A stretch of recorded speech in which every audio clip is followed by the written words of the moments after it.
¿vale? Sería difícil de soportar. Vamos a intentar hacer un formato teórico-práctico. Haremos una parte de la sesión modo teórico clásico, una parte que haremos más taller, en que intentaremos que alguien se preste modelo sano, que también puedo prestar en algún momento dado, y empezar a hacer ecografía en la camilla o en el corazón que habéis traído aquí. La presentación es el siguiente. Voy a hacer una breve introducción, 15-20 minutos para hablar de qué aporta la ecografía en el ámbito del riesgo vascular.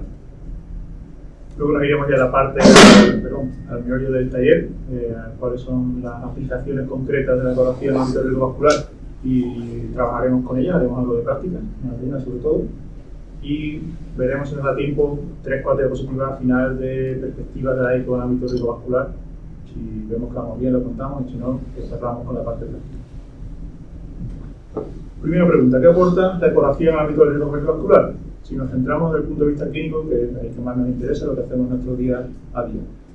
Esta primera diapositiva tiene poco que explicar. Pues la ecografía nos permite el diagnóstico de un paciente que tiene síntomas de enfermedad cardiovascular, una focalidad neurológica, un dolor torácico, una placa estenosa ante la carótida, alteraciones de la contractilidad segmentaria. Y también podemos evaluar la extensión de arteriosclerosis. Esto es un tema un poco pantanoso, no todo el mundo está de acuerdo a qué pacientes habría que hacer búsqueda. En algunas guías aparece ya que en pacientes con enfermedad cardiovascular establecida en un territorio se podría buscar lesión subclínica en otro. No vamos a entrar en eso. La segunda pregunta, que quizás sea la que me centraré más hoy, es qué aporta la ecografía en un paciente que está aparentemente sano. Un paciente que no tiene factores de riesgo cardiovascular, pero no tiene síntomas de enfermedad cardiovascular, que sería una mejor definición que aparentemente sano, un paciente asintomático. Pues puede tener implicaciones terapéuticas directas, o por ejemplo, en un programa de esquema de aneurisma de aorta podemos detectar un aneurisma que sea candidato a intervenir, si es por tamaño, o lo que veremos más, que es nos va a permitir mejorar la estimación del riesgo cardiovascular. ¿Por qué estimar el riesgo cardiovascular? Porque tenemos pacientes todos los días en nuestras consultas. Cuando tenemos un paciente delante con 1, 2, 3 factores de riesgo cardiovascular, queremos saber qué probabilidad tiene este paciente de tener un infarto o un ictus y cómo podemos evitarlo. ¿Qué medidas le ofrecemos? Le decimos cambio de estilo de vida, le ofrecemos un tratamiento de moderada intensidad, muy intensivo, y esa es un poco la pregunta clave que podemos responder ahora parcialmente. Quizás con la ecografía tengamos un punto más de precisión. Esto lo conocemos todos, las ecuaciones de riesgo vascular, Framingham, el score, el Framingham adaptado a Girona, el Riticor, se basan en la conjunción de varios factores de riesgo con distintas intensidades y unos modelos matemáticos que nos predicen, en base a unos estudios poblacionales con seguimiento a largo plazo, qué probabilidad puede tener nuestro paciente de tener un evento futuro. Habitualmente las ecuaciones de riesgo tienen factores de riesgo cardiovascular que podemos llamar mayores. Hay otros factores de riesgo que lo pueden modular, que no se suelen incluir en estas ecuaciones: la obesidad, antecedentes familiares, pero pueden tener mucho peso, como por ejemplo antecedentes familiares, aunque pocas ecuaciones lo recogen. Y hay otros factores o otras condiciones, podríamos llamar condiciones de riesgo, que no entran en las ecuaciones porque se salen de las ecuaciones de riesgo de por sí, suponen un riesgo cardiovascular elevado. El tener un antecedente de enfermedad cardiovascular establecida, diabetes, hipertensión familiar, esto lo sabemos todos. En base a esto se definen las categorías de riesgo. No vamos a pararnos mucho aquí. La guía de prevención cardiovascular reciente de la Sociedad Europea de Aterosclerosis y Cardiología, la de hipertensión. Sin embargo, estas categorías de riesgo no son perfectamente precisas, o quizás esa no sea la forma de explicarlo. Es decir, predicen bien lo que dicen que van a predecir. Si dicen que en una categoría de riesgo moderado hay un 5% de probabilidad de que un 5% de pacientes van a sufrir un evento a 10 años, es así, pero una gran cantidad de eventos tienen lugar en categorías que no son de riesgo alto o muy alto. Lo explico mejor que lo he explicado regular. Estos son datos de Relicor en población de Cataluña, y vemos cómo casi el 80% de los eventos vasculares en mujeres y el 55% en hombres son en categoría de riesgo bajo o intermedio. Es decir, no estamos proponiéndoles muchas veces medidas preventivas, por lo menos farmacológicas. Probablemente el estilo de vida tampoco, porque muchos ni siquiera están en nuestras consultas. ¿No funcionan las escalas? No, sí funciona, lo que decíamos. El problema es que tamaño poblacional o la cantidad de individuos que hay en cada categoría es muy diferente. Mientras que en las categorías de bajo riesgo e intermedio son muchos pacientes, en las de más riesgo tenemos menos. Entonces, no es lo mismo un 3% de 1.500 pacientes, son 45 eventos, eso sería el ejemplo de los pacientes de la categoría más baja de las mujeres, que un paciente de la categoría de muy alto riesgo, 15%, pero son solo 20 pacientes. Y ahora la diferencia de eventos es muy importante. Entonces, estamos perdiendo algunos matices en esta estratificación de riesgo que tenemos que mejorar. Y aquí es quizá donde podemos empezar a hacer búsquedas de enfermedad cardiovascular subclínica para pescar, identificar de esas categorías de riesgo intermedio y bajo qué pacientes van a tener un evento en el futuro. Hasta ahora nos basamos en factores de riesgo clásicos, identificados en grandes estudios de cohorte con seguimiento a largo plazo, y ahora tenemos la posibilidad de identificar enfermedad cardiovascular subclínica de diversas formas. Múltiples técnicas para detectar arteriosclerosis subclínica y lesión del órgano diana. La ecografía de carotidas femorales nos va a permitir detectar placas de ateroma o remodelado vascular, un engrosamiento de la íntima media. TAC coronario, placas coronarias podemos ver, también clasificación de las arterias coronarias, que es un marcador indirecto de ateromatosis. PET-TAC, podemos ver inflamación vascular, la fluidimetría, láser Doppler o vasodilatación dependiente de endotelio, que se puede hacer por ecografía también. Luego veremos si hablamos un poquito, nos permite medir la función endotelial. Tonometría por aplanamiento es una forma de medir la rigidez arterial, la velocidad del pulso. Ecocardio, y se veremos luego con más detenimiento, medir masa ventricular y diagnosticar hipertrofia, por tanto, disfunción sistólica y diastólica, o cálculo valvular, que luego veremos que también es un marcador relacionado con eventos cardiovasculares futuros. Y el índice de brazo, conocido por todos, que nos permite detectar oclusión hemodinámica. ¿Tiene relevancia detectar enfermedad cardiovascular subclínica? En principio, en sentido común, parece que sí, ¿no? No es lo mismo si un paciente tiene factores de riesgo, pero tiene unas arterias sanas. Cuando hacemos una evaluación, nos parece que va a tener menos probabilidad de tener un evento que si no, no tuviera esa lesión vascular. Pero eso además está demostrado en múltiples estudios que no voy a detallar aquí y está recogido, si lo cuento a modo de resumen, en las guías, como estas guías de hipertensión del año 2013, que establecen que cuando hay lesión del órgano diana, aterosclerosis subclínica, cardíaca, velocidad onda de pulso, carotidia, el paciente ya al menos va a ser de riesgo moderado alto. Si tiene algún factor de riesgo adicional, ya empezamos a sumar. Las guías de prevención cardiovascular del año 2016 no se mojan tanto como lesión del órgano diana como entidad global, sino que hacen algunos apuntes como lesiones arterioscleróticas concretas. Por ejemplo, las placas carotidias. Tener una placa carotidia significativa, no dicen que es significativa, supone un equivalente de riesgo isquémico, como haber tenido un infarto previo o un ictus previo. Eso es esta guía. Luego veremos algo más de información o datos que apoyan estas recomendaciones de las guías de práctica clínica. Y ahora lo que más, creo yo, nos llega, que es el ejemplo práctico de lo que vemos todos los días, casos clínicos o casos clínicos en este caso. Señora de 54 años, que tiene obesidad, una hipertensión grado 1 en base a un mapa de 24 horas que tiene una media durante las 24 horas de 143,82, una de glicemia, bueno, que tampoco llama mucho la atención, 212 de colesterol total, una de 120, HDL 49, triglicéridos 102. En el caso de la pues parecen muy parecidos, ¿no?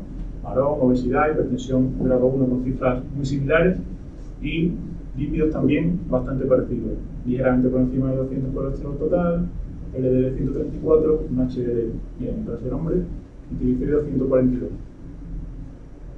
Hacemos ecografía carotidia a los dos. Bueno, perdón, antes el riesgo que se anticipa el programa de Score sería un riesgo del 2%. Estas serían las imágenes de la ecografía. Esto sí me resulta más interesante. Digamos como el paciente de la izquierda de la pantalla, vemos que se ve la carótida común con la íntima media arriba en la cara anterior y cara posterior. No sé si puedo marcar aquí, no consigo enseñar. Bueno, se ve claramente. Carótida interna en la parte más baja de la imagen, carótida externa arriba. no se ve ninguna irregularidad parietal, una arteria completamente sana. Si vamos a la imagen de la derecha, la historia cambia. Es difícil de ver porque es una placa hipoecoica, ¿vale? Es fundamentalmente lipídica, pero está ahí. ¿Veis las flechitas que señalan una protrusión en la parte posterior, la pared posterior del bulbo? Una placa lipídica, en principio sería una placa de más riesgo trombótico, además. ¿Esto influye para el paciente? Pues sí. Parecía que tenía un perfil de riesgo similar con las ecuaciones clásicas, sin embargo, la afectación vascular luego es bastante distinta. Y el riesgo de tener un evento, luego veremos que también es distinto en base a estudios que demuestran que tener placa carotidia supone mayor riesgo de evento futuro. Por tanto, tendríamos que probablemente tratarlo de forma distinta. Mientras que al primer paciente con obesidad, hipertensión grado 1, 9D 120, le propusimos cambio de estilo de vida antes de intentar tratamiento farmacológico y lo evaluaríamos entre 6 meses, a otro señor, pues candidato directamente a iniciar tratamiento tanto para presión arterial como para el LDL. Y la integración sería controvertida, ¿vale? Las guías lo recogen, pero seguidamente al recogerlo dicen que no hay ningún ensayo clínico que lo haya explorado. Y la aspirina ha caído en muchas situaciones de prevención primaria, obviamente, en diabetes, enfermedad arterial periférica, asintomática, ¿vale? Entonces hay que tomar esta recomendación con cuidado. Bueno, esa era la parte clínica. Ahora la parte que aporta la ecografía en el ámbito de riesgo vascular desde el punto de vista de investigación. Que me comentaba antes María que estáis haciendo un trabajo también en pacientes con VIH. Bueno, pues la ecografía también nos permite, y vosotros así lo habéis planteado, plantear trabajos de investigación en los que dilucidar un poco más qué está pasando con nuestros pacientes, incluso acercarnos a la fisiopatología subyacente a la enfermedad cardiovascular. ¿Por qué? Porque nos permite hacer una aproximación disgregada a la enfermedad cardiovascular. Disgregada en el sentido de que la enfermedad cardiovascular es una entidad compleja. Hay múltiples mecanismos implicados. Disfunción endotelial, ateromatosis, vascular. La ecografía nos va a permitir estudiar bastantes de ellos. La fibrosis o el remodelado patológico, ya sea vascular o cardíaco, que podemos estudiar en velocidad de onda de pulso, no en ecografía, pero sí la disfunción diastólica en ecocardio por ecografía. Disfunción endotelial, la podemos ver viendo cómo se dilata la arteria braquial después de una isquemia con ecografía. Inflamación vascular, esto ya es más complicado por ecografía, aunque luego veremos que también hay una ecocontraste que podremos ver neovasos incluso dentro de la placa. Un nivel ya bastante, hay pocos centros oculares, pero bueno, es posible. En principio, inflamación vascular, PECTAC, sería más generalizado su uso. Proliferación celular, grosor de medio aumentado, hipertrofia ventricular, marcadores clásicos de riesgo vascular. Depósitos de colesterol, ateromatosis en cualquier prueba de imagen de las clásicas, y calcificación vascular, se pueden ver también ecografía, en transcoronario, y un índice que utilizan los nefrólogos se llama índice de Kaupila, que es una radiografía lateral que cuentan cuántos segmentos de la aorta están calcificados. Bueno, parece que en pacientes renales tiene valor, no sería valor. También la ecografía nos permite, al detectar aterosclerosis preclínica, estudiar marcadores subrogados de enfermedad cardiovascular, que es un poco lo que planteáis vosotros en los VIH. Ver si esos pacientes tienen, sin haber tenido un evento, es mucho más difícil será hacer un seguimiento de los pacientes VIH y detectar eventos a largo plazo. Van a tener pocos eventos, necesitamos grandes muestras poblacionales y mucho tiempo de seguimiento, pero sí podemos detectar si tienen placas, si tienen un grosor medio aumentado, si tienen una disfunción endotelial. Nos permite testar tentativamente una hipótesis de que los VIH tienen más riesgo vascular. No va a ser difícil que veamos más eventos comparándolo con una población general, salvo que hagamos un estudio a gran escala, pero con ecografía, por ejemplo, lo podríamos hacer más fácil. Y por último, la ecografía o las pruebas que permiten detectar aterosclerosis clínica nos permiten refinar la estimación del riesgo cardiovascular en condiciones de riesgo. ¿Qué quiere decir esto? Ahora mismo, los pacientes que han tenido un infarto, todos van al mismo saco, muy alto riesgo cardiovascular. ¿Son todos iguales? No, todos vemos pacientes que tienen más eventos después de un infarto, y yo creo que tuvo un evento hace 20 años y no ha tenido ninguno más. ¿Por qué? Bueno, hay otros factores implicados que ahora mismo no estamos teniendo en cuenta en nuestro día a día, nosotros tratamos a todos por igual. Ya están empezando a aparecer ecuaciones de riesgo para estos subgrupos de pacientes. Por ejemplo, para pacientes diabéticos, que no son todos iguales, para pacientes con enfermedad cardiovascular, esta es una ecuación recientemente publicada en población británica, y para pacientes, por ejemplo, con hipercolesterolemia familiar. Estos son datos del registro de la Fundación Española de Hipercolesterolemia, que publicaron la primera ecuación para estratificar el riesgo en los pacientes con HF, que hasta ahora eran todos de alto riesgo o muy alto riesgo si habían tenido un evento. Pero no son todos iguales, incluso con la misma mutación el riesgo varía. Podemos utilizar la ecografía para completar la estratificación de riesgo de estas categorías. Si un paciente diabético tiene una ecografía carotidia femoral normal, tendrá, digamos, por decirlo por sentido común o por inferencia, más o menos riesgo que el que tenga unas carótidas llenas de placas. Parece que el diabético con muchas placas en las carótidas va a tener más riesgo, ¿verdad? Eso habrá que demostrarlo, habrá que investigarlo, pero los tiros parece que van por ahí y se está avanzando en ese terreno. Bueno, esta era la primera parte, de la parte yo creo que más pesada. Ya luego ahora viene la parte de hacer ecografía, que será un poco más participativa y más light, pero un poco por ponernos en ambiente. ¿Aplicaciones de la ecografía en el ámbito del riesgo vascular? Muchas. Yo voy a escribir aquí algunas: ecografía carótida, femorales, radiografía básica, aorta abdominal, ecografía hepática para ver estatosis hepática, y esta veremos si hablamos de la disfunción endotelial. Si queréis podemos hablar un poquito, si os interesa también para incluirlo en algún estudio vuestro. La trascendencia clínica ahora mismo es mínima. Ecografía y carótida. Yo creo que esto sí merece la pena que nos paremos más. Es sencillo, tiene una curva de aprendizaje relativamente corta y es aplicable a multitud de pacientes y situaciones sin una gran carga de tiempo.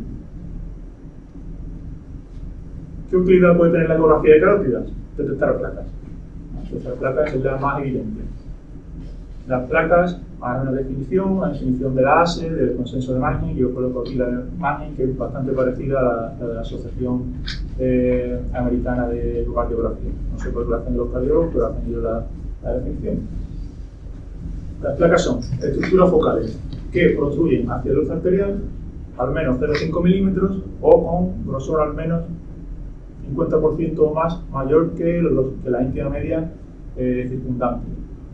O, y aquí viene mi definición favorita, la que uso en la práctica al final, que midan más de 1,5 milímetros. Porque las otras dos características previas es difícil al final hablarlo, ponerle a medir si está un 50% más que la íntima media circundante, otro de 0,5. Mi recomendación, más de 1,5, placas, más sencillo. Sabiendo que hay que medirla bien, viendo desde la interfase entre la íntima y la luz hasta la interfase media adventicia. Lo vemos ahí en la fotito que pongo ahora. ¿Veis cómo en la primera fotografía, la de la izquierda, estamos colocando los calipers, las crucecitas, sobre la interfase, ¿vale? En la segunda estamos por fuera de los bordes. Ahí estamos sobreestimando el tamaño de la placa. A lo mejor tomamos como placa una cosa que no es una placa. Se ve la diferencia y no se ve mucho, ¿no? No me levanto, luego lo vemos en la vida real. Luego de eso. Bueno, no sé, espero que en la vida real no, porque supongo que no tendremos placas, pero luego vemos las imágenes. Os enseño algunos ejemplos de placas. ¿Vale? ¿Veis? En la imagen de la izquierda tenemos un corte transversal del cuello a nivel bajito, a nivel basal, todavía no está dividida la carótida común, que es la que pone ACC, y adyacente está la yugular interna. ¿Vale? ¿Veis que bien que accesible se ve esa yugular para coger una vía central, si es lo que te quiera?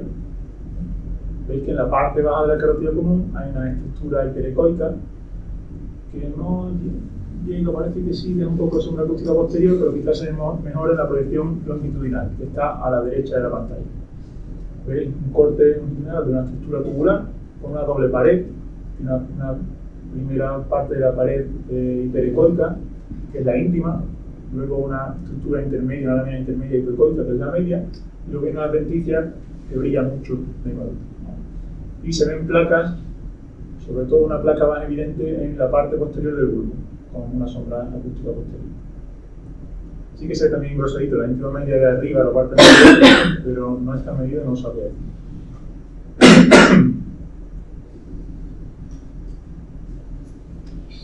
Ese sería el mismo paciente, una imagen en tiempo real, un barrido en transversal desde base del cuello hasta mandíbula. ¿Veis? Empezamos ahora empezamos. Vamos subiendo, subimos, bulbo, placas, interna, externa. ¿Vale? Se ve bien, ¿verdad? Va, siguiente. En este caso es una placa excéntrica. La placa se sitúa en la pared lateral o medial, no sabemos en qué orientación estamos, no tenemos el marcador dibujado en la imagen para saber hacia qué lado estamos orientando el marcador de la sonda, pero sabemos que está en un lateral de la luz, no está ni en la pared anterior ni posterior. Entonces estas placas, cuando intentemos cortarlas en el longitudinal, no las vamos a ver bien, ¿vale? Se verán mejor en el corte transversal. Esto es un poco como la radiografía de tórax que hay lateral. Necesitamos las dos proyecciones para orientarnos bien en 3 dimensiones lo que estamos viendo. Y es que la placa es más hipoecoica o isoecoica en comparación con la previa, pero si nos quedan dudas ponemos el doble color y claramente ahí nos reímos, ¿vale? Una placa carotidia evidente, como la información de una neumofilio. Veis como es una placa extensa que va gran parte de la carótida común, ¿vale? Y nos vemos la bifurcación porque el vídeo se corta antes.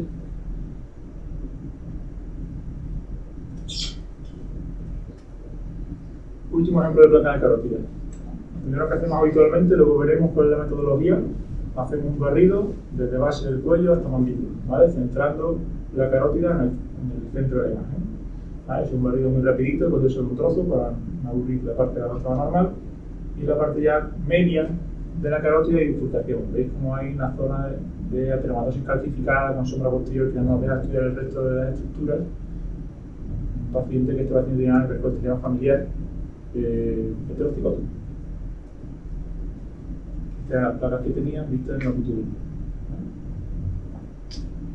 Bueno, desde esta placa habéis visto, tiene poca historia, es fácil. Se ven en general, hay que tener cuidado con las placas hipoecoicas, lipídicas, con las que vimos en el caso del señor, el caso clínico, que pueden pasar desapercibidas, sobre todo si vamos un pelín rápido. Si tenemos dudas, acople el color, defecto de relleno. ¿Qué significa tener placa? Como una categoría dicotómica, tener placa versus no tenerla supone mayor riesgo de eventos coronarios futuros, independientemente de la estratificación de riesgo por ecuaciones clásicas. Entonces, población norteamericana, pasar Framingham, se hace ecografía y tener placa supone un mayor riesgo de tener un evento cardiovascular, el clásico compuesto de ictus, infarto no fatal o muerte cardiovascular. En el tiempo de seguimiento, en este caso, fueron 8 años. Pero claro, también parece que no es lo mismo tener una placa pequeñita, 1,6 milímetros, que tener una ateromatosis calcificada de todo el árbol carotídeo derecho, por ejemplo. Entonces aquí, en este sentido, se han hecho múltiples aproximaciones. A mí la que me gusta más quizás es esta, además bastante reciente, publicada este año, en la que los investigadores, con población del estudio MESA, que es un estudio clásico de aterosclerosis, hacen ecografía de carótida. Lo que hacen es que dividen la carótida de derecha e izquierda en distintos segmentos: pared anterior y posterior de la común, pared anterior y posterior de bulbo, anterior y posterior de carótida interna. Lo mismo al otro lado. Entonces son total 12 segmentos. Y puntúan uno cada vez que tienen una placa en uno de esos segmentos. Hacen distintas categorías de riesgo en función del número de segmentos afectados. Pues bien, a mayor número de segmentos afectados, mayor riesgo de eventos futuros. Me parece más fácil esta aproximación que la previa, que era medir área o ecografía volumétrica más compleja. Esto es más aplicable, yo creo que se puede utilizar en el día a día, pendiente de validar en otros estudios, pero me parece interesante este enfoque. Y no solo importa si se tiene placa o no, y cuántas placas hay, sino qué tipo de placa. Las características de la placa también importan. Lo decíamos, placas ecolucentes, lipídicas, mayor riesgo trombótico, ¿vale? Mayor riesgo de ictus fundamentalmente. Placas heterogéneas, mayor riesgo trombótico. Placas están ulceradas, no siempre es fácil de ver, pero a veces se pueden ver, mayor riesgo. Y esto es lo que hablábamos antes de la ecografía con contraste, que es capaz de ver neovasos dentro de las placas. Todas estas características suponen que ese paciente está expuesto a mayor riesgo de eventos isquémicos y quizás debemos ser más enérgicos con el tratamiento. Bueno, además de modificar el riesgo cardiovascular, que es lo que más frecuentemente pasa cuando hacemos una ecografía a un paciente con factores de riesgo, ocasionalmente podemos plantearnos si ese paciente tiene una lesión estenosal. Es menos frecuente, pero puede pasar. ¿En qué nos basamos para decir si el paciente tiene una estenosis significativa o no? Que al final puede tener implicaciones desde el punto de vista de revascularización, aunque en asintomáticos una cosa bastante controvertida. Nos vamos a basar en criterios hemodinámicos, no morfológicos.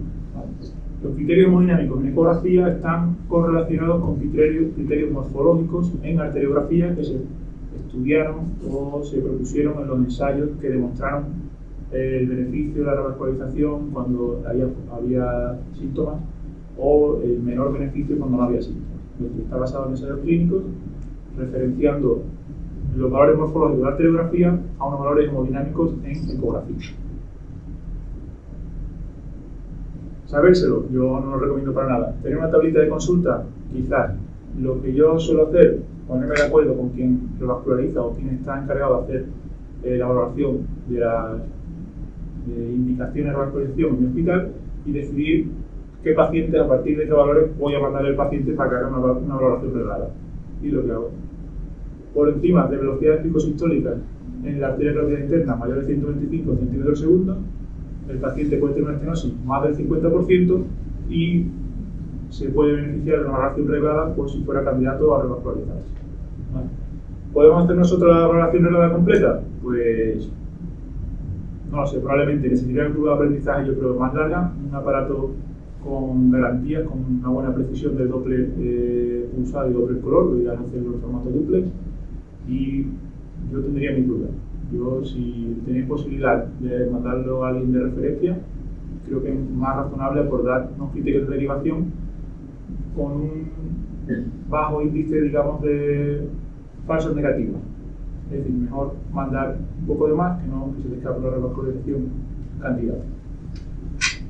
Cuidado porque a veces detectamos flujos bajos o ausentes, pero puede ser que la arteria esté preocupida o cuida. Pero bueno, eso se ve en el modo B, ¿vale? No tenemos mucho aquí.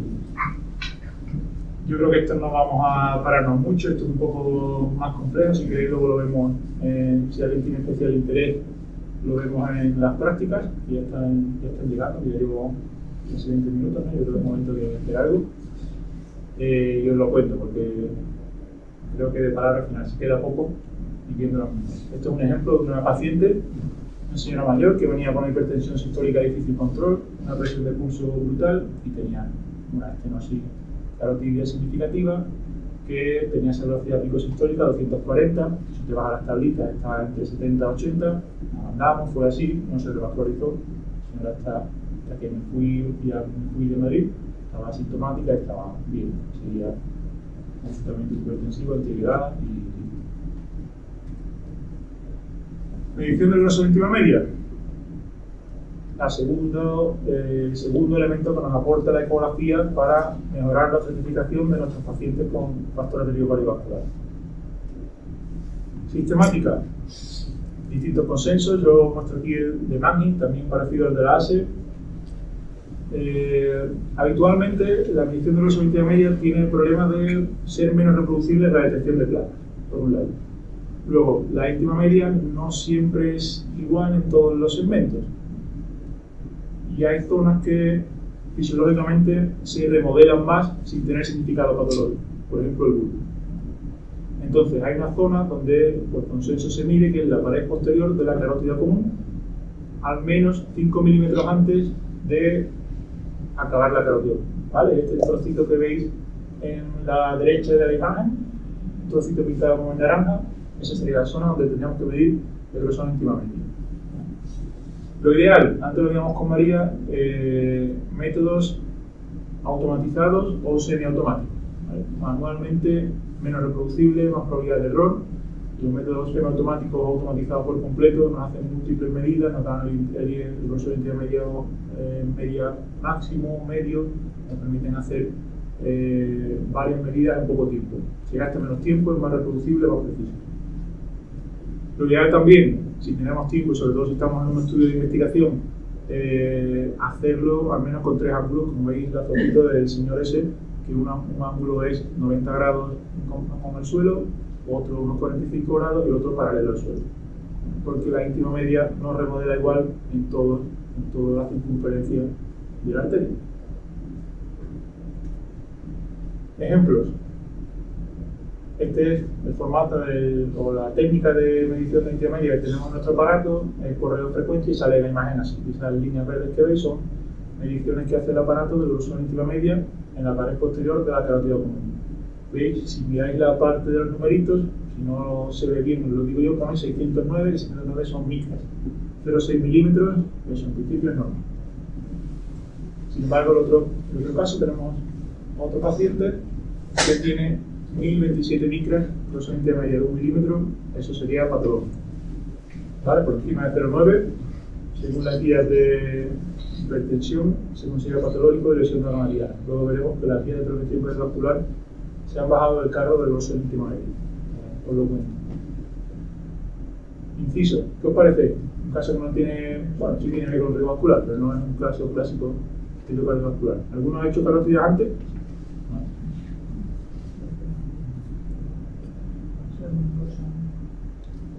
¿Tiene grosor de íntima media normal? Tiene como grosor de íntima media brutal, ¿no? Tanto arriba como abajo, ¿verdad? Pared anterior y pared posterior. Os doy pistas. Si fuera una temporal, tendría datos de arteritis de la temporal, pero no es una temporal, es una carótida. Es un Takayasu, en fase fibrosa. No se llama un Takayasu en fase fibrosa. Los hallazgos de la arteritis de la temporal son similares a estos, más complicados porque la arteria es más pequeñita, necesitamos un aparato, una sonda de alta frecuencia con una gran precisión del Doppler, pero al final el signo del halo, no sé si habéis leído algo de la ecografía en arteria temporal, el signo del halo es la distancia que hay entre el relleno de Doppler color hasta la adventicia, que no es más que un engrosamiento de la íntima media de esa parte. Es difícil verlo con el modo B en una arteria tan pequeñita como la temporal, salvo que tengamos un aparato muy bueno. Pues bueno, no todos los grosores de íntima media elevados son ateroscleróticos, en este caso era inflamatorio y era fibrótico porque era una enfermedad pasada. Bueno, ¿qué significa tener un grosor de íntima media elevado? Pues de forma lineal, a mayor grosor de íntima media, mayor riesgo de eventos cardiovasculares futuros, infarto e ictus. Sin embargo, parece que la utilidad y la precisión del grosor de íntima media en comparación con las placas carotídeas es menor. Y como os decía, las recientes guías europeas de prevención cardiovascular se han bajado del cargo del grosor de íntima media. Por problemas de reproducibilidad, decíamos que los medios hematomáticos son más reproducibles, pero aún así cada casa comercial utiliza el suyo. Por el problema de que reclasifican pocos pacientes. ¿Qué significa reclasificar pocos pacientes? Que si un paciente está en categoría de riesgo alto y no sale el grosor de íntima media alto, nos va un poco igual. Sigue en la misma categoría. Lo que nos interesa es que pacientes que están en distintas categorías, por el grosor de íntima media podamos recolocarlo en otro lado. Si ya las escalas clásicas nos están estratificando bien al paciente, nos aporta poco. Por esto también lo que pasa al grosor de íntima media parece, hay controversia, hay gente que lo sigue usando. ¿Vale? Por ejemplo, las guías, bueno, aprovecho, las que sí recomiendo las guías de prevención cardiovascular son cárter coronario, ITB y placa carotídea, ¿vale? Que hay poca duda que son útiles. Y el engrosamiento de íntima media sí que utilizan las guías europeas de hipertensión, ¿vale? Siguen abogando por ello, no sé en la próxima versión que dirán. Vale, ya lo he contado, que si tiene neuromiana, riesgo al menos moderado. Fluidez arterial local, esto un poco como curiosidad. No sé, hay algunos aparatos, no sé, pues si algún momento tenéis oportunidad de hacerlo, yo creo que es interesante desde el punto de vista de investigación, no lo diría desde el punto de vista clínico todavía. Algunos aparatos de ecografía nos permiten medir en la propia ecografía, igual que el grosor de íntima media, la deformación de la pared vascular y con eso inferimos la velocidad onda de pulso, que es un marcador de rigidez arterial. La propia carótida que hacen, veis ahí cómo aparece una onda de pulso en la parte, en el cuadradito inferior de la pantalla, eso lo hace por la deformidad de la pared arterial y nos infiere una rigidez arterial a partir de esa medida. Parece que tiene una buena correlación con los métodos estándares, el más conocido de velocidad de pulso, el más estandarizado, el FISMOCOR, pero los datos son escasos yo creo que para subir un límite todavía no tenemos datos suficientes. Vamos ya a la exploración de verdad. ¿Vale? ¿Qué es lo que vamos a hacer ahora? ¿Qué proyecciones y qué sistemática vamos a usar en la exploración carotídea? Bueno, la proyección transversal, fácil, la parte lateral del cuello, el paciente de cuello supino, cuello en hiperextensión moderada, diría, que tampoco te haga mucha curvatura, que a veces nos arquea demasiado la carótida y nos dificulta luego verla recta en el longitudinal. Y lo primero que hacemos es un barrido transversal desde base del cuello hasta que choquemos en mandíbula, que vemos aquí en la imagen. Vamos subiendo, estamos ya en el bulbo, veis que ya se han dividido en dos. Vamos a repetir ahora la imagen. Quizás me he puesto a hablar y no estaba. A ver, repetimos aquí, volvemos. Tiroides, carótida común, bulbo, ahí se ve la flecha, perfecto. Carótida externa e interna, ¿vale? Digo externa e interna por el tamaño, luego veremos que habría que comprobarlo, ¿no? Luego veremos cómo en las prácticas cómo identificamos una y otra.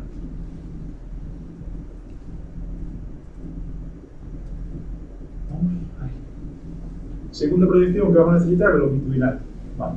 Son solo estas dos: transversal, barrido de base del cuello a mandíbula, y luego longitudinal. Giramos 90 grados, la luz, no lo he dicho antes, perdón, va hacia la derecha. Ahora lo que hacemos, la luz la ponemos hacia la cabeza del paciente. Vamos subiendo desde común hasta llegar al bulbo. Y la bifurcación que veis ahí con la carótida interna debajo, más ancha, habitualmente tiene una morfología inicial como de embudo, que se va estrechando un poquito, y la carótida externa que prácticamente desde el inicio es tubular.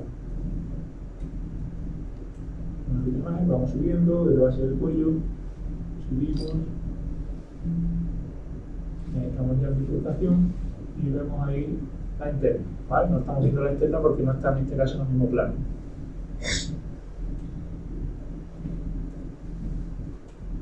Y por último, este es un ejemplo de medición de presión intima-media.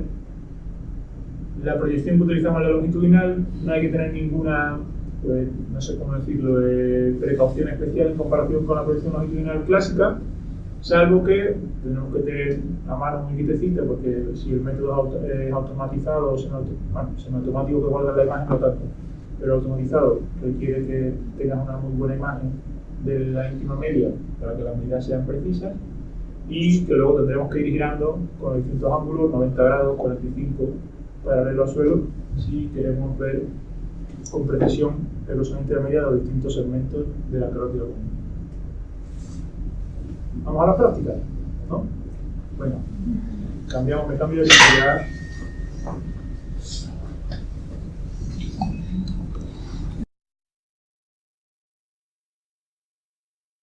Vale, incluso lo que está abajo, que es, y no veis que no tiene una morfología circunferencial o circular muy homogénea, ¿vale? La yugular cambia de morfología según hagamos tener más o menos presión. Si vemos una estructura que no es circular, no es la carótida, ¿vale? La presión yugular. Se ve bien, ¿verdad? Sí, eso iba a decir, parece que sea Ese es mi ejemplo, venimos para desarrollarlo. Por ejemplo, el primero yugular derecho será mayor, ya veréis. Está arriba, está haciendo perfecto, está siguiendo. Está siguiendo hacia arriba. Ahí se hace un poquito más fuerte, más simple. No, esa no. Esa la tengo apagada. Esa está apagada.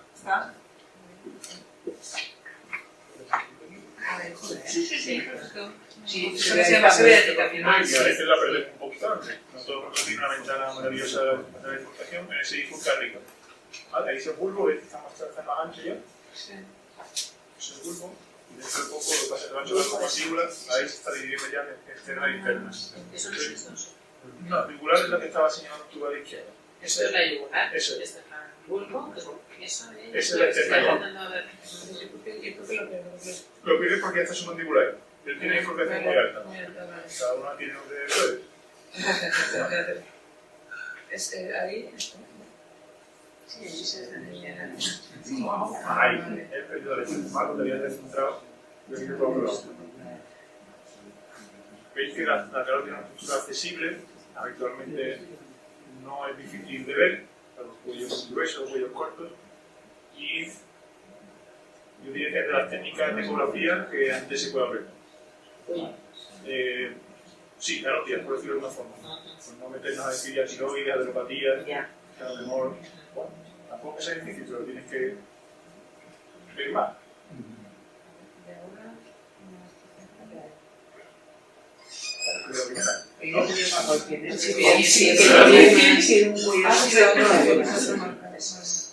Madre mía. La marca aquí donde se ve esa. Efectivamente, es lineal, recta, aunque no te a veces un poco tortuoso. ¿Vale? No siempre se nos va a adaptar perfectamente, pero en general un segmento de la longitud de la sonda podemos coger los casos planos. ¿Vale? Si no lo estamos cogiendo entero, entonces si estamos así, estamos no alineados con la carótida. ¿Vale? Está lineal. La lineal significa rotar. ¿Vale? Porque, claro, porque la carótida viene por aquí y tú estás frente así, está lineal. Yo sé que colapsas la vena. Efectivamente, esa es la vena. Y esta es la arteria. Efectivamente. Ahí, perfecto. Correcta. Perfecto. Chita, ¿qué? Ah, al final, pero la fecha tú las ¿Y la fecha? ¿Dónde la has puesto? Ahí, vale, vale. Perfecto. Perfecto. Muy bien. Claro, pero como no sé,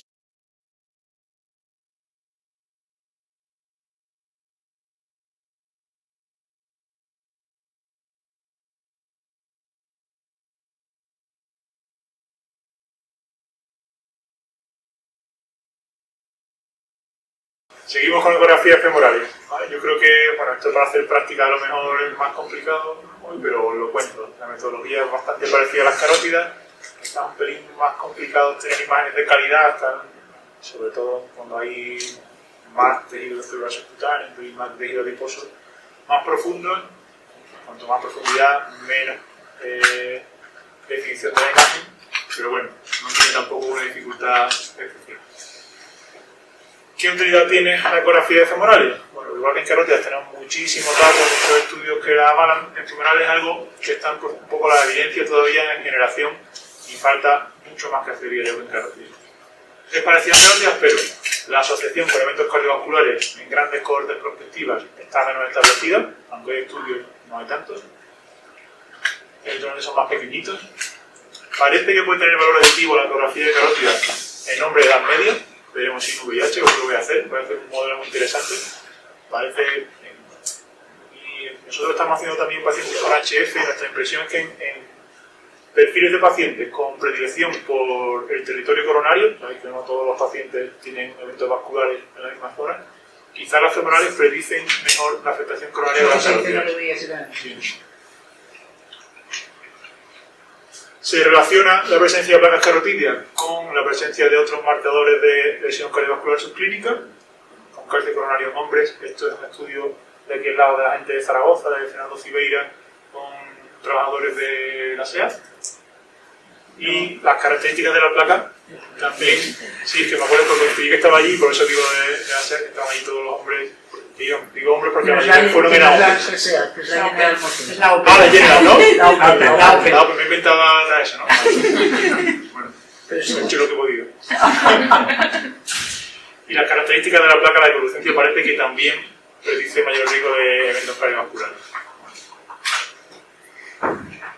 Rosario intimidad femoral, ¿qué es normal, qué no es normal? ¿Predice, no predice? No lo sabemos. No hay datos. Generadlo vosotros, para hacerlo. Valor por definir. Proyección y sistemática de la exploración arterial femoral. Vale, no tiene mucha historia, pero de proyección transversal, hacemos un barrido, ¿vale? Barrido desde la raíz de la ingle, yo me voy un poquito por encima del ligamento inguinal, todo lo que pueda, hasta donde vea arteria femoral común, cuando ya no vea más, desde ahí empiezo a bajar.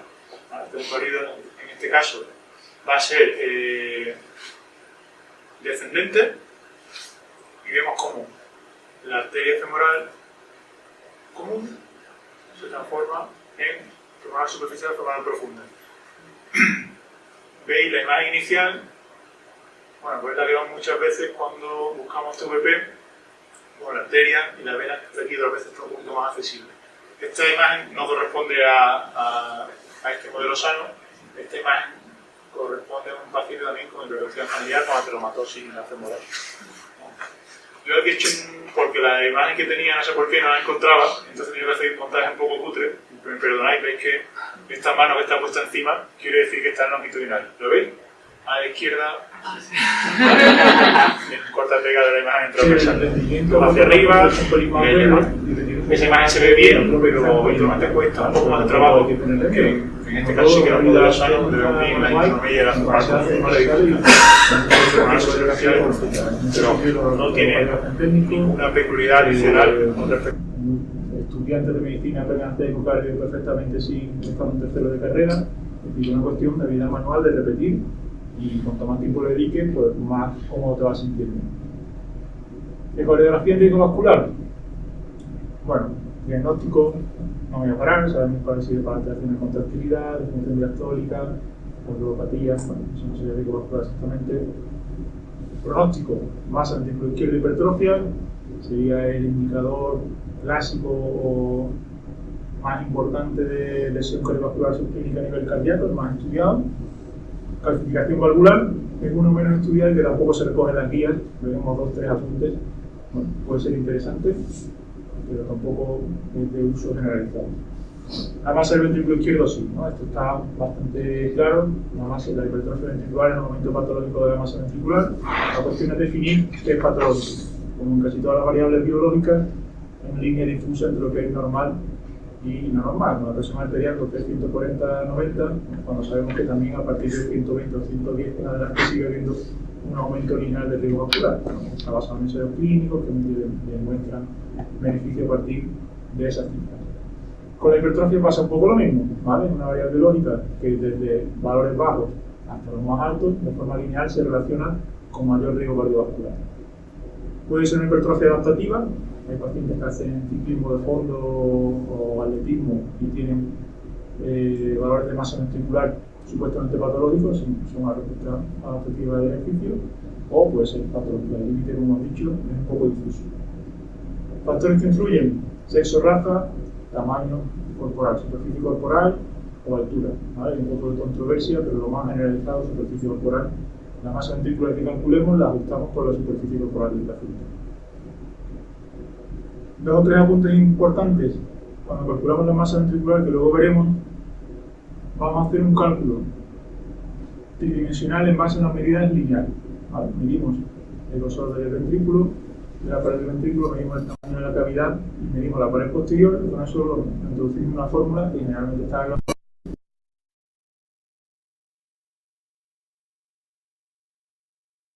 Que el paciente tenga una microtubería dilatada, porque tenga una zona enigmática, porque esa fórmula o esa estimación va a ser bastante imprecisa. Bastante variabilidad inter e intraobservador. En parte por esto te digo que hacemos asunciones volumétricas, con lo cual un pequeño error, si lo elevamos al cubo, pues el error elevado al cubo. Y depende mucho de la ventana ecográfica. Sabemos que un porcentaje no pequeño de pacientes tiene mala ventana ecográfica y para hacer una masa ventricular bien necesitamos una buena ventana ecográfica. No nos vale una regular, que nos vale para otras cosas, para la masa ventricular no nos vale bien. Solo este estudio respecto a masa ventricular, que recoge muchos otros, y que vemos cómo la masa ventricular, tanto en pacientes de población general como en pacientes hipertensos, se relaciona con eventos cardiovasculares futuros, lo ajustemos como lo ajustemos, salvo en un par de casos que de ser negativo, todos los demás han sido positivos. ¿Qué dice la guía de práctica clínica? Pues que lo usemos como marcador de lesión cardiovascular subclínica y por tanto como modificador del riesgo calculado por las escalas clásicas. Ya hemos hablado de ese concepto previamente bastante. Otro casito clínico: mujeres de 54 años con un mapa que la presión arterial diurna tiene 138/86. El límite del mapa en presión diurna sería 135/85. Si tuviera un ventrículo izquierdo de dimensión grosas parietales normales, como es ese, yo probablemente me inclinaría por, si Si fuera obesa, pierde este peso. Si no hace ejercicio, haga ejercicio. Reduzca la sal. Nos vemos en 3, 4, 5 meses. Si tiene hipertrofia, me inclinaría, y así lo recoge la guía, por tratar directamente. ¿No? Sería, aquí veis cómo se mide la masa ventricular. A ver si me sale el flechito. Sale solamente. ¿Veis cómo es una imagen en modo M? ¿En modo M habéis visto algo? Sí, ¿no? Un poco. El modo M es un poco, desde el punto de vista, difícil de entender. En modo M estamos haciendo una representación en el tiempo de un corte lineal de la imagen en 2 dimensiones. ¿Vale? Lo digo y yo mismo me estoy entendiendo, pero es así. ¿Vale? Lo que estamos representando, lo que corta la línea verde que vais a atravesar, el ventrículo derecho primero, luego el ventrículo izquierdo, luego la cavidad del ventrículo izquierdo, por último la pared posterior, lo está representando cómo se mueve en el tiempo en el eje horizontal abajo. ¿No? Conforme abajo, lo que vemos, voy a levantar un pelín, como he dicho de los capítulos. Lo que vemos aquí abajo, ahí verdad. Vale, me siento otra vez. Lo que vemos aquí abajo es una representación en el tiempo, el eje horizontal sería tiempo, de lo que está cortando la línea verde que vemos en la imagen en 2 dimensiones. De forma que esta estructura que cortamos aquí a mitad de la imagen es esto, el caminito que vemos aquí, que es sub y baja, ¿vale? El tabique del ventrículo izquierdo, el diámetro izquierdo.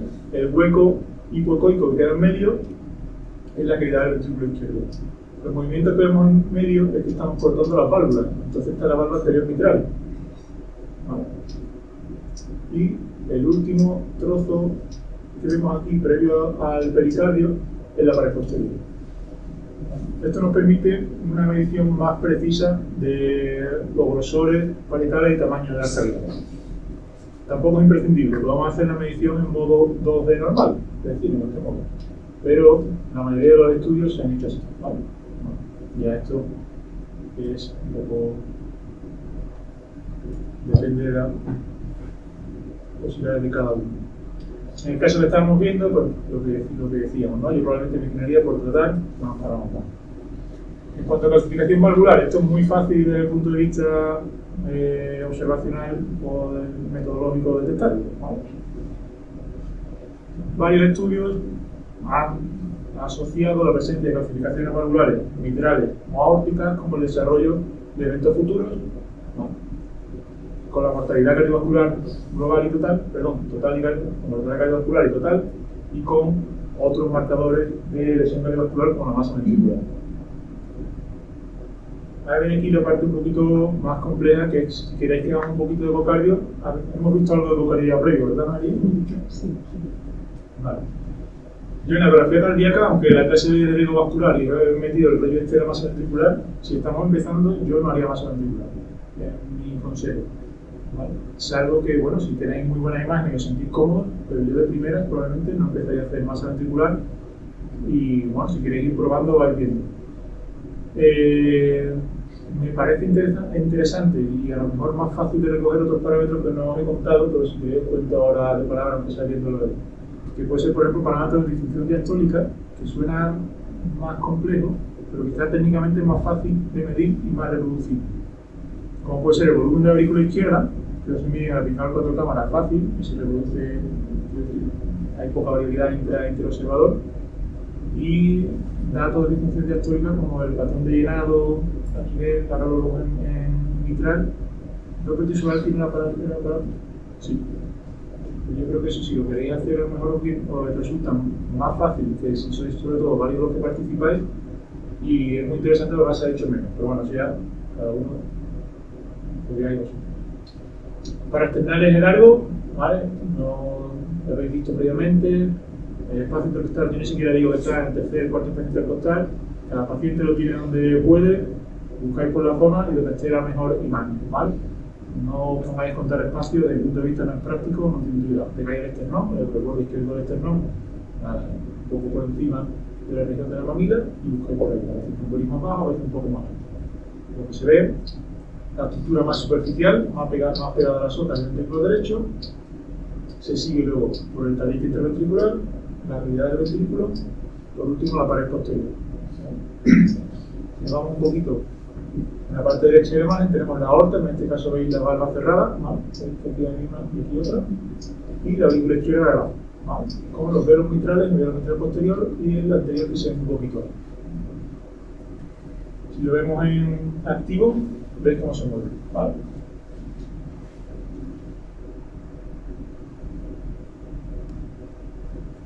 ¿Qué os parece esa función sistólica? Si tuvierais que decir algo. Bien, ¿no? Bien. En mi corazón espero que esté bien, sí. Vale. Masa ventricular. Lo que he contado antes, levantando un poquito, está aquí señalado en esta gráfica, pero voy a adelantar un poco porque si no la imagen en modo M no se entiende. Cada estructura aquí numerada se corresponde con la estructura que llevamos al mismo número. 1, septo intraventricular, 2, cavidad intraventricular, 3, pared posterior. A la hora de medir masa ventricular, los valores claves son grosor del septo, tamaño de la cavidad y tamaño de pared posterior. ¿Vale?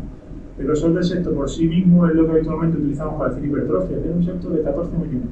Lo normal es que sea hipertrofia. En realidad la hipertrofia se refiere a la masa ventricular. La masa ventricular requiere también medida de cavidad y pared posterior. ¿Vale?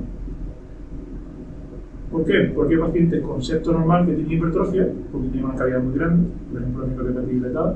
La hipertrofia no supone engrosamiento parental, supone masa ventricular aumentada.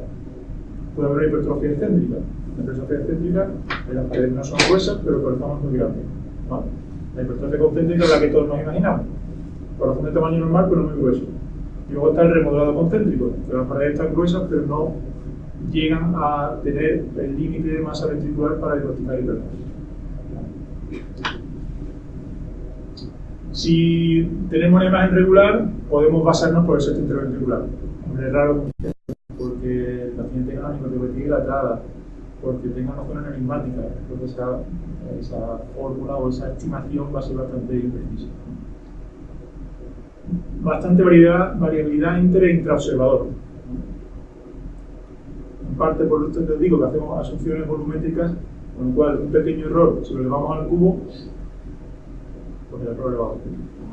Y depende mucho de la ventana ecográfica. Sabemos que un porcentaje no pequeño de pacientes tiene mala ventana ecográfica y para hacer una masa ventricular bien necesitamos una buena ventana ecográfica. No nos vale una regular, que nos vale para otras cosas, para la masa ventricular no nos vale bien.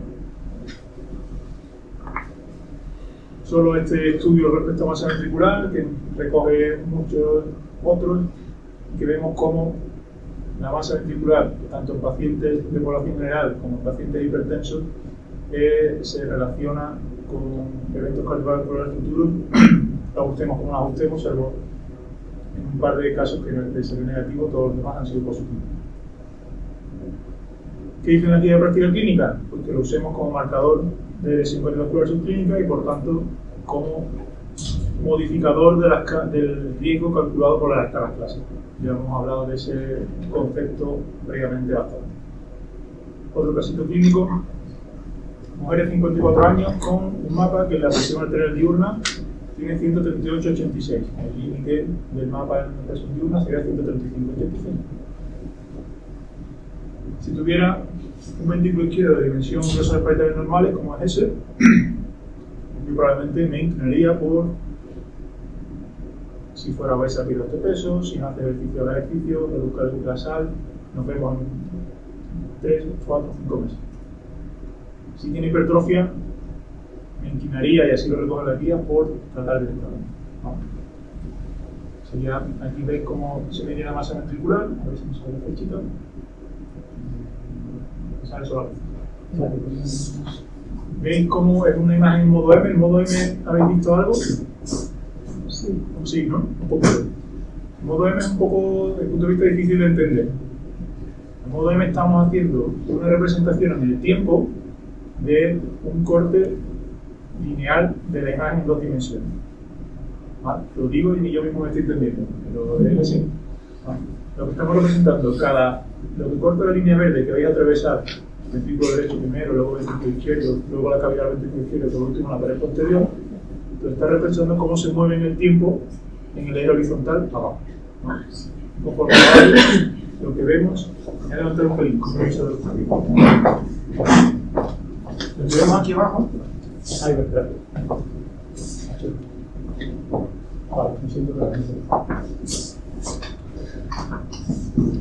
Lo que vemos aquí abajo es una representación en el tiempo, el eje horizontal sería tiempo, de lo que está cortando la línea verde que vemos en la imagen en 2 dimensiones. De forma que esta estructura que cortamos aquí a mitad de la imagen es este caminito que vemos aquí que sube y baja, ¿vale? El tabique del ventrículo izquierdo, el diástole izquierdo. El hueco hipoecoico que queda en medio es la cavidad del ventrículo izquierdo. Los movimientos que vemos en medio es que estamos cortando las válvulas, entonces está la válvula anterior mitral. ¿Vale? Y el último trozo que vemos aquí previo al pericardio es la pared posterior. Esto nos permite una medición más precisa de los grosores parietales y tamaño de las cavidades. Tampoco es imprescindible, podemos hacer la medición en modo 2D normal, es decir, en este modo. Pero la mayoría de los estudios se han hecho así. ¿Vale? Ya esto es un poco... depende de las posibilidades de cada uno. En el caso que estamos viendo, pues lo que decíamos, ¿no? Yo probablemente me inclinaría por tratar más para montar. En cuanto a clasificación valvular, esto es muy fácil desde el punto de vista observacional o metodológico de detectarlo. Vamos. Varios estudios han asociado la presencia de calcificaciones valvulares mitrales o aórticas como el desarrollo de eventos futuros, ¿no? Con la mortalidad cardiovascular global y total, mortalidad cardiovascular y total, y con otros marcadores de lesión cardiovascular como la masa ventricular. Ahora viene aquí la parte un poquito más compleja, que si queréis que hagamos un poquito de ecocardio. Hemos visto algo de ecocardio ya previo, ¿verdad, María? Sí. Vale. Yo en la ecografía cardíaca, aunque la clase de riesgo vascular y he metido el rollo este de la masa ventricular, si estamos empezando, yo no haría masa ventricular. Es mi consejo. ¿Vale? Salvo que, bueno, si tenéis muy buena imagen y os sentís cómodos, pero yo de primeras probablemente no empezaría a hacer masa ventricular y, bueno, si queréis ir probando, vais viendo. Me parece interesante y a lo mejor más fácil de recoger otros parámetros que no os he contado, pero si queréis os cuento ahora de palabras, aunque sea viéndolo ahí. Que puede ser, por ejemplo, parámetros de disfunción diastólica, que suena más complejo, pero quizás técnicamente es más fácil de medir y más reproducible. Como puede ser el volumen de la aurícula izquierda, que se mide al aplicar 4 cámaras fácil y se reproduce, hay poca variabilidad entre el observador, y datos de disfunción diastólica como el patrón de llenado a nivel cardiólogo en mitral.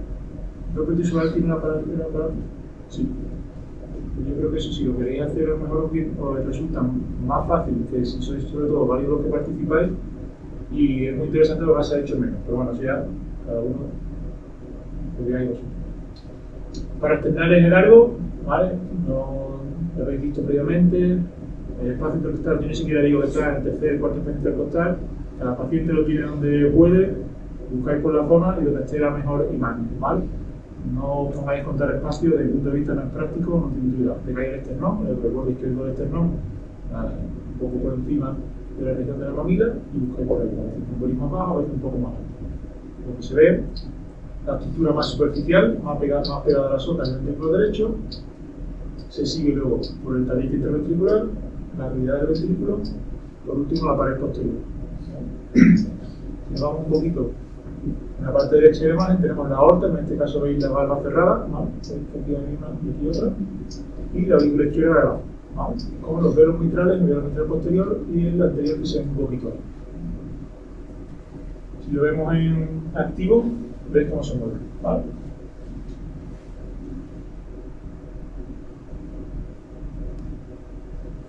¿Qué os parece esa función sistólica? Si tuvierais que decir algo. Bien, ¿no? Bien. En mi corazón espero que esté bien, sí. Vale.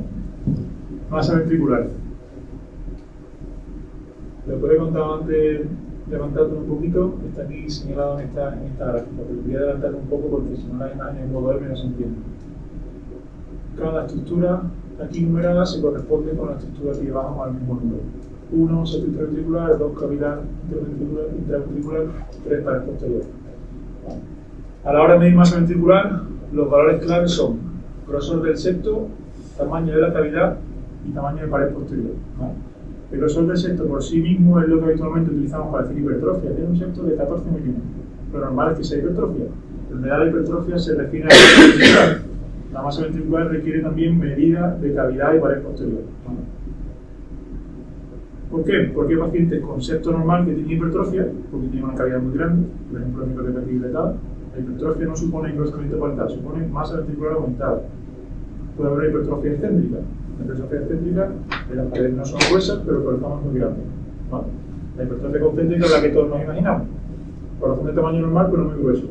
Y luego está el remodelado concéntrico, que las paredes están gruesas, pero no llegan a tener el límite de masa ventricular para diagnosticar hipertrofia. Si tenemos una imagen regular, podemos basarnos por el septo interventricular. Es raro que un paciente de 15-16 milímetros de septo no vaya a tener hipertrofia, ¿vale? Unas cositas aquí. Sí, importante. A la hora de medirlo es importante que sea perpendicular a la estructura que estamos cortando, ¿vale? Si cortamos el septo interventricular en oblicuo, la medición que nos va a salir es mayor, ¿vale? Fijaos que si esta línea verde que aparece aquí la pusiera así, más horizontal, más oblicua, la medida, en vez de salir, que me sale ahí 9,8 milímetros, me puede salir 11,2, ¿vale? Y eso elevado al cubo, error, brutal. Lo mismo pasa con la cavidad, que tiene que ser la distancia más corta entre los dos puntos que nos hemos marcado, y el punto, porque la zona donde tenemos que medirlo no es ni cortando las valvas ni pasando los músculos vacilar, es decir, es aproximadamente en el tip que dicen en la punta de la valva mitral, ¿vale? Sería la zona ideal para medirlo según las recomendaciones de la ASE, que son las más aceptadas. Si lo metemos un poquito hasta la valva está bien, no pasa nada, que no nos vayamos al ápex, porque claro, ahí evidentemente el diámetro del ventrículo va a ser mayor y entonces la masa ventricular no va a salir mínima. No es ideal, ¿vale? La pared posterior igual, que sea perpendicular del corte. Nada. En cuanto a la proyección para external transversal, cuando no tenemos una imagen buena para external longitudinal, podemos medir la masa ventricular aquí. La metodología es la misma, midiendo septo interventricular, tamaño del ventrículo, diámetro telediastólico del ventrículo, como he dicho que ahora os lo digo, y pared posterior. Telediastólico todo, es decir, al final de la diástole son las medidas de masa ventricular. Al final de la diástole es cuando está el tabique más pequeño, los tabiques más pequeños y la cavidad mayor. Podemos hacerlo, lo ideal que aquí os cardiólogo, con electros puestos y con control electrocardiográfico, o visualmente, pues viendo cuando es el momento que está más pequeño el septo y mayor la cavidad. Vamos a ver aquí otra imagen, veis, esto es un corte transversal, ¿a qué nivel creéis que está? ¿Estamos viendo los papilares? Ya, ¿no? ¿No? ¿Veis que ya la mitral? En el corte transversal veis aquí la imagen, cómo debemos ir angulando para ver si angulamos hacia arriba, si angulo hacia el hombro derecho, veré los grandes vasos, digamos en posición neutra, veré mitral, y si angulo hacia mamila, veré ápex, hiperpapilar y lo demás. Vamos haciendo un barrido en el general del corazón. Proyección apical, aquí es donde decía que se puede medir con relativa facilidad volumen de aurícula izquierda, el volumen, vamos, lo que se mide es el área y el aparato de cálculo del volumen, en base al área que se hace haciendo el trazado por aquí, el perímetro, y el patrón de llenado, que ahora, si queréis, lo vemos en las prácticas, que se hace colocando el marcador aquí con doble pulsado y viendo cómo entra la sangre durante la diástole ventricular. Hay una fase de llenado precoz, que es la clásica onda E que tiene el informe de ecocardiografía, y una onda de llenado tardío, que es la contracción auricular. En función de cómo se relacionan las velocidades y luego del tope tisular, que ya va un poco aparte, si hay distintos patrones de llenado. Esta es la imagen en vivo de 4 cámaras. Este era un paciente de hipertrofia ventricular y que se sentía bastante gordito. Bueno, la prevención de suscifoidea transversal tiene un riesgo vascular poca utilidad, la veremos si queréis, porque la ecografía cardíaca nos puede servir para otras muchas cosas, pero no se suele medir ningún parámetro en especial en esta predicción. Y en cuanto a la vena cava, tampoco tiene una aplicación especial de riesgo vascular, tiene otras muchas aplicaciones en pacientes para tratamiento diurético, en pacientes que están chocados, ¿no? Pero en concreto en el riesgo vascular tampoco vamos a parar nada. ¿Hacemos algo de ecocardio? ¿Queréis? ¿Sí? ¿Os sentís con ganas de ecocardio? Sí. Pues vamos. Venga. Una vez 15-16 milímetros de septo no es un hipertrofio. Vale. Cositas aquí. Sí, importante. A la hora de medirlo es importante que sea perpendicular a la estructura que estamos cortando. ¿Vale? Si cortamos el septo interventricular en oblicuo, la medición que nos va a salir es mayor, ¿no? Fijaos que si esta línea verde que aparece aquí la pusiera así, más horizontal, más oblicua, la medida, en vez de salir, que me sale ahí 9,8 milímetros, me puede salir 11,1, ¿vale? Y eso elevado al cubo, error brutal. Lo mismo pasa con la cavidad, que tiene que ser la distancia más corta entre los dos puntos que nos hemos marcado, y el punto, porque la forma donde tenemos que medirlo no es ni cortando las valvas ni pasando los músculos vaginales, es decir, es aproximadamente en el tip que dicen en la punta de la valva mitral, ¿no? Sería la zona ideal para medirlo según las recomendaciones de la ASE, que son las más aceptadas. Si lo metemos un poquito hasta la valva está bien, no pasa nada, que no nos vayamos al ápex, porque claro, ahí evidentemente el diámetro del ventrículo va a ser mayor y entonces la masa ventricular va a salir mínima. No es idea, ¿vale? La parte posterior igual, que sea perpendicular del corte. Nada. En cuanto a la proyección para external transversal, cuando no tenemos una imagen buena para external longitudinal, podemos medir la masa ventricular aquí. La metodología es la misma, midiendo septo interventricular, tamaño del ventrículo, diámetro telediastólico del ventrículo, no he dicho que ahora os lo digo, para el posterior. Telediastólico todo, es decir, al final de la diástole son las medidas de masa ventricular. Al final de la diástole es cuando está el tabique más pequeño, los tabiques más pequeños y la cavidad mayor.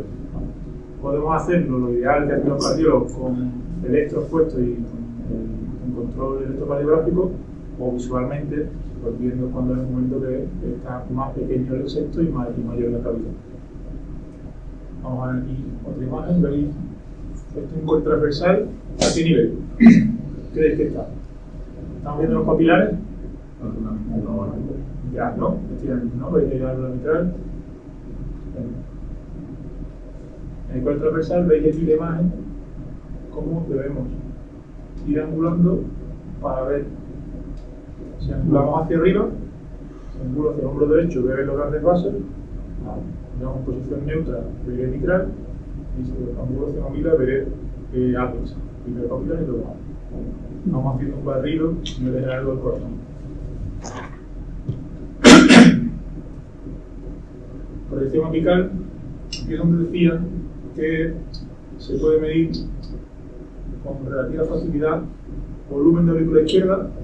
El volumen, vamos, lo que se mide es el área y el aparato de cálculo del volumen, en base al área que se hace haciendo el trazado por aquí, el perímetro. Y el patrón de llenado, que ahora, si queréis, lo vemos en las prácticas, que se hace colocando el marcador aquí con doble pulsado y viendo cómo entra la sangre durante la diástole ventricular.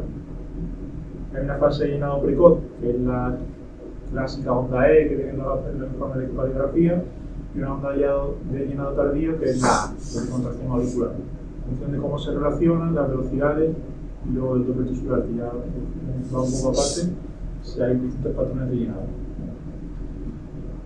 Esta es la imagen en vivo de 4 cámaras. Este era un paciente de hipertrofia ventricular y que se sentó bastante gordito.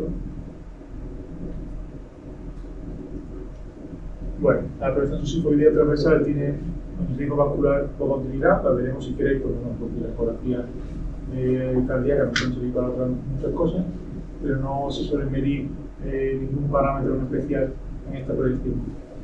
Y en cuanto a la vena cava, tampoco tiene una aplicación especial de riesgo vascular, tiene otras muchas aplicaciones en pacientes para los tratamientos diuréticos, pacientes que están chocados, ¿no?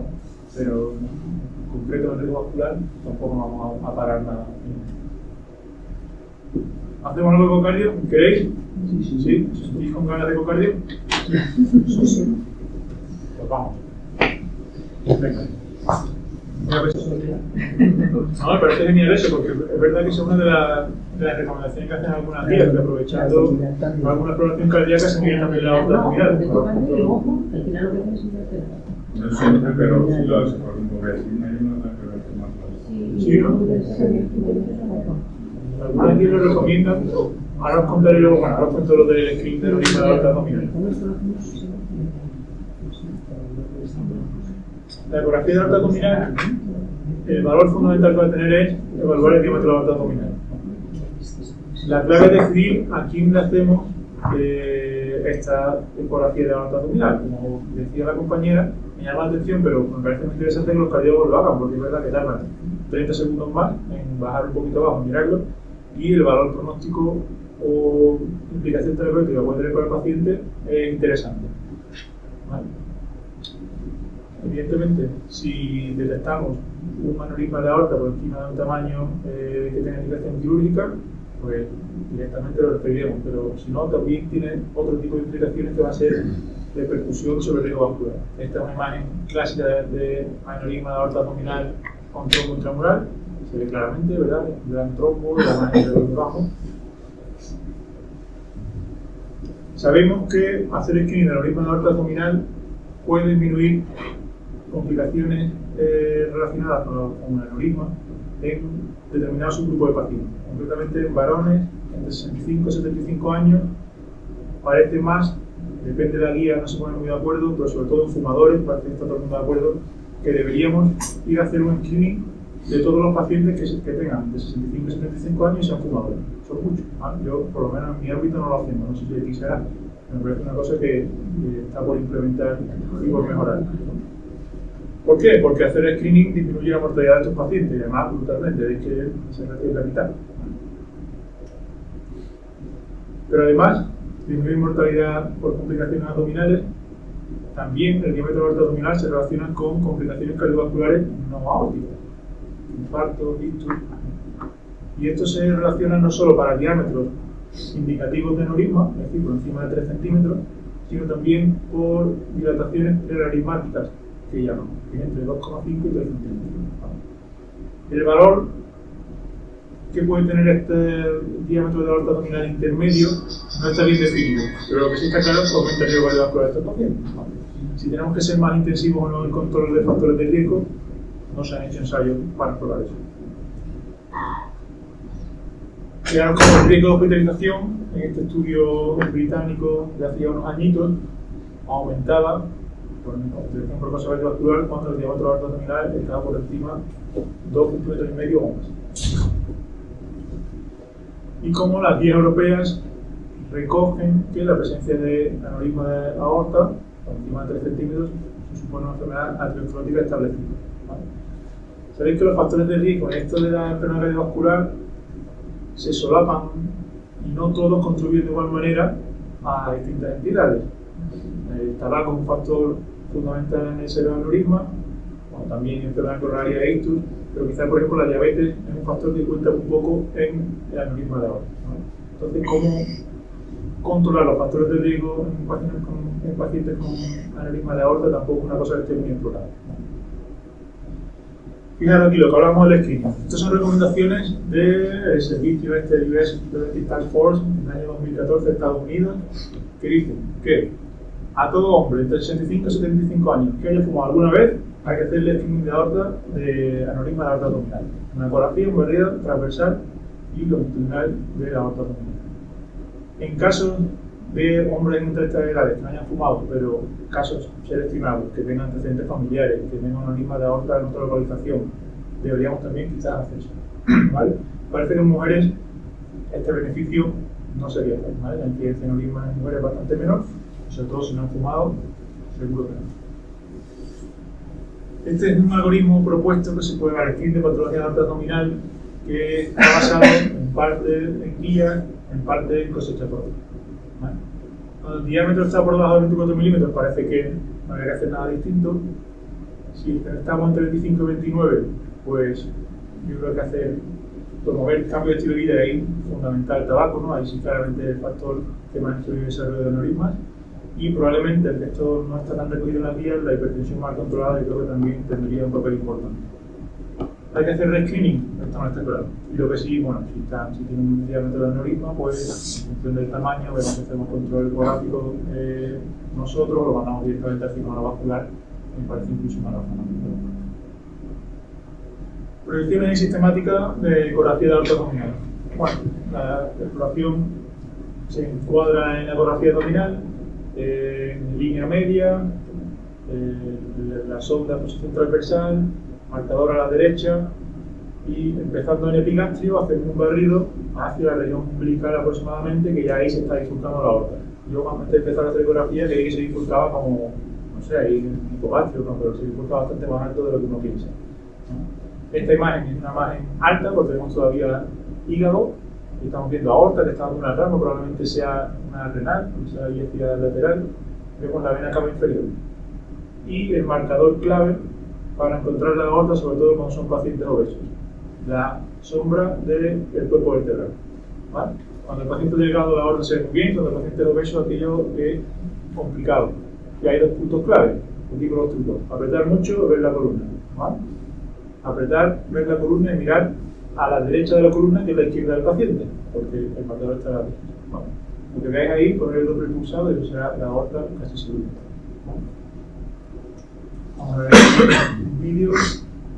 Evidentemente este paciente, bueno, este individuo está sano, se ve muy bien. Os voy contando. Aquí está la aorta, este es el cuerpo vertebral, me he ido para arriba. Veis aquí que sale una rama, aquí es la renal. Cuando empieza, ya la arteria sintérica superior, el tronco ciliar ha salido ya, está abajo, ahí sale la renal. Y siempre en todo el trayecto está pegado al cuerpo vertebral. Y ahí he visto cómo se ha dividido en la tortilla. ¿Vale? Recordad, pegado al cuerpo vertebral y ahí encontraremos la aorta y no nos perderemos. Todo lo que esté más superficial, que veas ahí en medio del tejido conectivo, no es la aorta. Será el tronco celíaco, será un vaso venoso, lo que queráis, no es la aorta. Pegaros a la columna, porque confunde mucho. Y luego proyección longitudinal, eso cuando es factible y la aorta es medianamente visible, ¿vale? La aorta se ve bien, tenemos la aorta pegada a la columna, a los cuerpos vertebrales que dan esa sombra posterior, el tronco celíaco, sintérica superior por debajo y la anterior por arriba. Y esta característica de la aorta, que a diferencia de la cava, que suele ir más horizontal en la imagen, la aorta suele ir diagonal, ¿vale? También para que no os equivoquéis, suele ser un dato característico, a mí por lo menos ayuda a diferenciar. Ecografía hepática, esteatosis hepática, ¿habéis visto algo?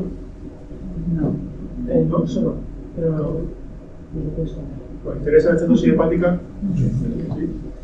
Estatosis hepática es verdad que ahora mismo es como el nuevo factor de riesgo cardiovascular en boga, ¿no? O la manifestación del síndrome metabólico a nivel hepático que dicen también. Y es verdad que se asocia, bueno, hay mucho definitivamente relacionándolo con mayor incidencia en el cardiovascular. La exploración de estatosis por ecografía es sencilla. Yo creo que también es una cosa que se puede hacer y también nos ayuda a resolver problemas clínicos en el día a día de pacientes con dislipidemia y indiscreta de transaminasas. Y sabéis que las transaminasas pueden estar normales en un paciente con esteatosis, pero bueno, si la tienen alta, pues nos hace sospechar más, ¿no? No voy a entrar en fisiopatología, pero sí lo que hemos hablado por encima, relación estatosis hepática, enfermedad cardiovascular, ¿no? Vamos directamente a lo nuestro, que es la ecografía de la estatosis hepática. ¿En qué proyección lo vamos a estudiar? ¡Ay, perdón! ¡Qué susto! Perdón.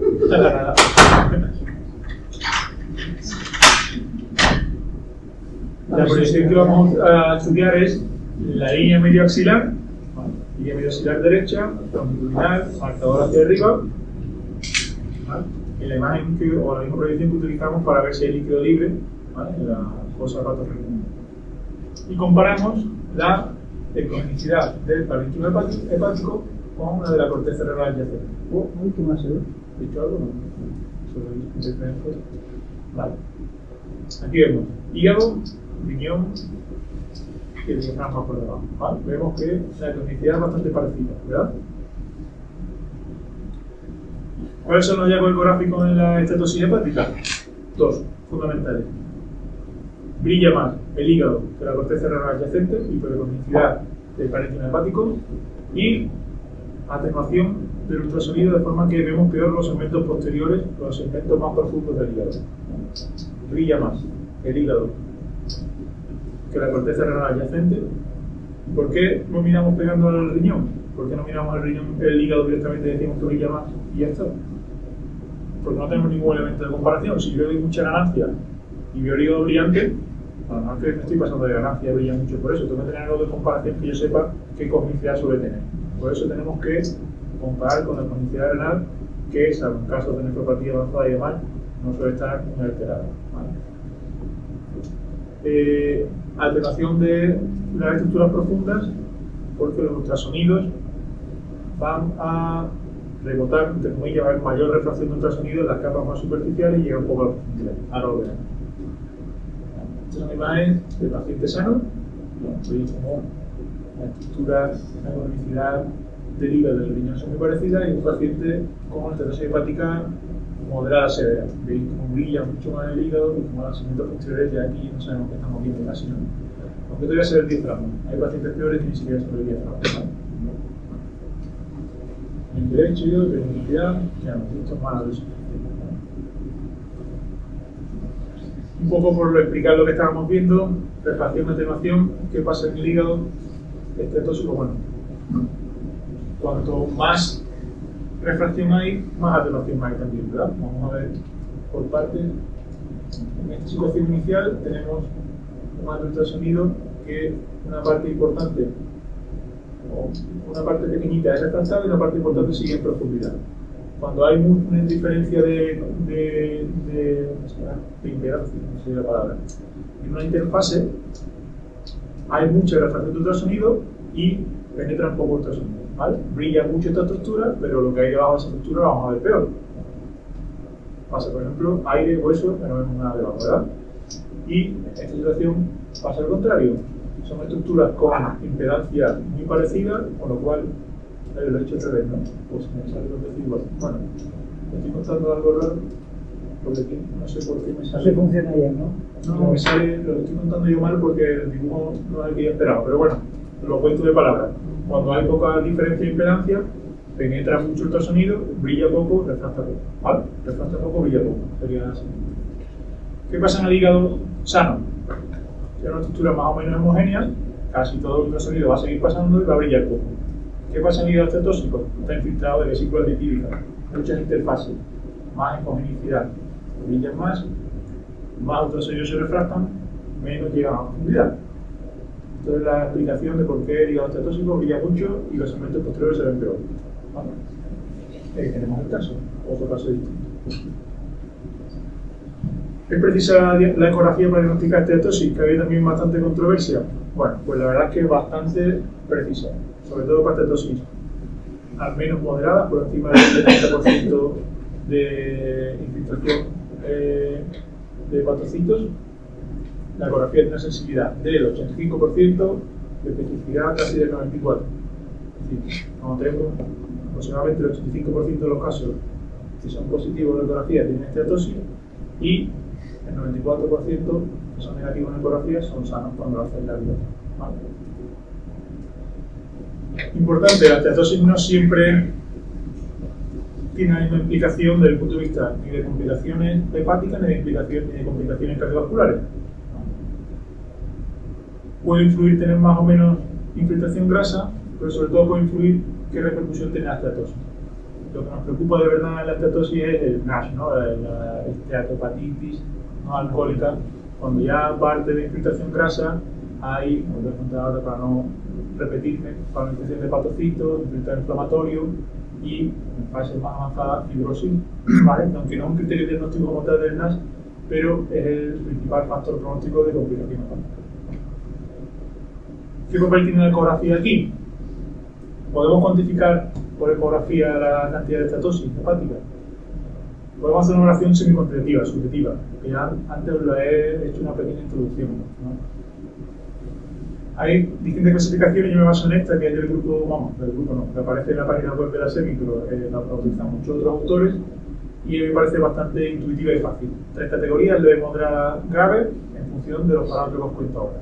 Leve: hay un ligero aumento de la toxicidad hepática respecto a la corteza renal, pero se ven los segmentos posteriores y otras alteraciones. Moderada: aumenta más este brillo y ya empiezan a verse más los segmentos posteriores. Y la grave es que cuando ya brilla muchísimo, no vemos segmentos posteriores y casi prácticamente no vemos vasos intrahepáticos, incluso podemos dejar de ver el diastema. ¿Vale? Una forma fácil, 2 parámetros en distintos grados, nos vamos aclarando para poder hacer, por ejemplo, un seguimiento de nuestros pacientes con esteatosis. Si hemos dicho que empieza a hacer ejercicio, el hombre ha perdido 15 kilos, ¿qué tal ahí de esteatosis? Lo podemos cuantificar así. Nuevos métodos. Esto lo cuento brevemente, a mí me parece interesante, pero no aplicable todavía, por lo menos para nosotros. Es lo mismo que hacemos visualmente, es decir, brilla más el hígado que la corteza renal. Aquí no lo hace el aparato, le da un valor numérico al brillo de un cuadradito del hígado y un valor numérico, por este histograma que habéis dibujado ahí, al brillo o a la tonicidad de la corteza renal. Y hace un ratio automatizado, es más sensible, más preciso que nuestra vista. Bueno, si se implementaran los ecógrafos sería fácil de hacer, no necesitamos la tecnología. Lo que es la lógica que subyace es la que utilizamos para diagnosticarlo a diario. Otro método utiliza la otra característica que hemos visto, que es la atenuación. Lo que hace es algo parecido, pero en vez de con el brillo, con la atenuación. Ve cuánto va atenuándose el ultrasonido en una profundidad determinada de un segmento hepático. Como si fuera un fibroscan, ¿no? Parecido. El fibroscan se basa más en la velocidad de la onda y aquí en la atenuación, pero vamos, por el estilo.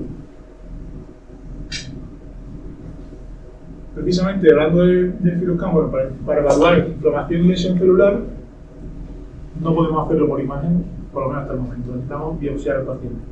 Para fibrosis, tenemos el fibroscan, ¿vale? Una onda mecánica que se transmite a través del parénquima hepático, en función de la velocidad que se transmite, pues hay unos radios que indican distintos grados de fibrosis. Y otra forma, una especie de fibroscan basado en ultrasonido que se llama elastosonografía. Yo tampoco dispongo de ella, pero también podría Los radiólogos de aquí sí. ¿Sí? Sí. Eso tiene bastante buena pinta. Yo no siquiera... Dicen que tiene más especificidad Más en general cuando se estudia sobre todo las hepatitis, ¿no? Claro. Y ahora están haciendo estudios de estos, pero realmente sí que va bien. De todas maneras, aprovecho para deciros que tenemos fibroscan en la consulta y que si alguien quiere hacer estudio de fibrosis en pacientes con esteatosis se puede comparar aprovechando esto. Pues hasta este mes lo tenemos entero. Eso es muy interesante, ¿verdad? Que muchos pacientes además los tienen y no saben, tienen estatosis de evolución, no hacen cambio de estilo de vida, ves que persisten y verdad que te planteas cuando ese paciente empieza a entrar en la frontera de la cirrosis. Que antes eran todo cirrosis alcohólica o virales, pero es que ahora cada vez hay más metabólicos, entre comillas. Y verdad que una fibroscan es una ayuda muy importante. Datos ecográficos de cirrosis, eso se puede detectar. Vale, eso es fácil, vamos, fácil. Los datos ecográficos de cirrosis, la modularidad de los rebordes hepáticos, la pérdida del ángulo hepático, la hipertrofia del caudado, ¿no? Y ya datos de hipertensión portal, la esplenomegalia, la puerta grande, ¿no? Son datos de ecografía abdominal clásicos. No voy a entrar en ello. Conclusión, ¿podemos cuantificar la gravedad y repercusión de la estatosis por ecografía? En parte. Podemos hacer una relación subjetiva semi-cuantitativa de la cantidad de filtración grasa. No podemos diferenciar por eco plenamente, con la estosonografía, pues sí, pero yo no dispongo de ella, estatosis simple de estatopatitis y fibrosis. Y en fibrosis pues ya llegamos un poco tarde, sí que podemos verla, pero se nos ha escapado al paciente, ¿no? Ha llegado a una complicación difícil.